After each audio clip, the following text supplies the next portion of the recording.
Cambodia's landmines are being destroyed one by one. Each controlled explosion is a hidden danger removed, a limb not lost, a life not cut short. The Scottish charity, the Halo Trust, has been clearing minefields in Cambodia since 1991. But with around 2 million devices laid in this region, their work remains as urgent as ever. These yellow sticks stand where a device was discovered and destroyed, some found just meters from homes. Families are taking the chance to find small plots of land, even if it means living in a minefield. It's so scary. We tell the children to be careful, this woman tells me. We tell them not to walk where the trees are short and not to pick anything up. The risks these people are prepared to take adds to the pressures on the demining teams.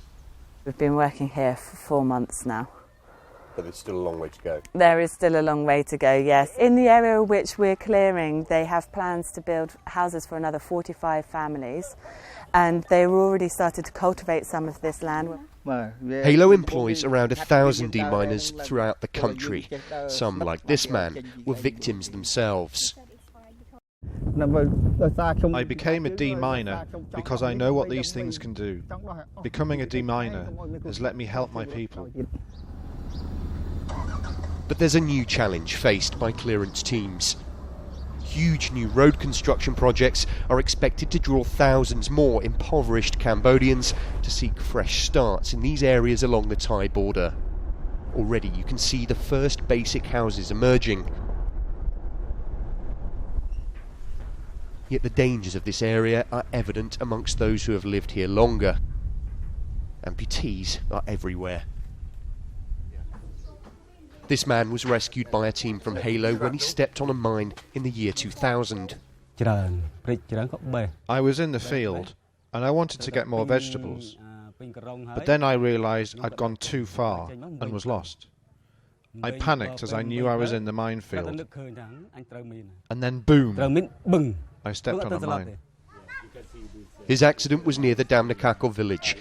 This map shows the area around it that has now been cleared, but there are more areas like this, with mines laid line after line, right along the edge of the new roads. The teams have prioritised this rocky terrain that lies in the heart of the K5 mine belt. It's extremely dangerous. One deminer was killed here during an excavation in February.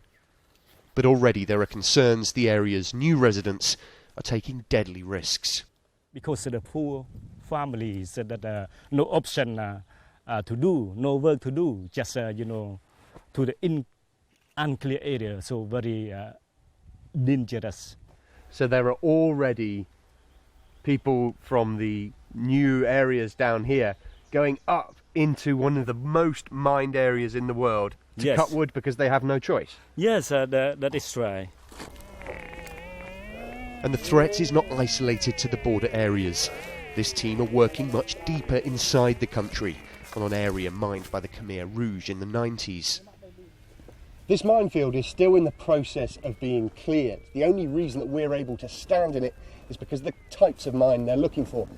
And they look something like this. This is an anti-tank mine. This one's had the explosives removed, but when a heavy vehicle like a tank drives over it, it releases an extremely deadly charge. The problem nowadays, and that these men are trying to solve, is that when farmers go across this land with a tractor or with some other type of agricultural machinery, they can trigger these hidden mines buried right along this road. The scale of the problem posed by these kinds of mines is only just being realised. Often it takes an accident like this for anti-tank minefields to be discovered. And just there to the right-hand side of the red chip is where you've got your mine. That small piece of wood you see is the edge of a Soviet-made box mine. Terrifyingly easy to miss, and yet decades after it was laid, still primed to maim an unsuspecting person. If Cambodia is ever to be rid of its hidden curse, the welcome sound of controlled detonations like this will need to be heard for many years to come. Tom Rayner, Sky News, on the Cambodian border with Thailand.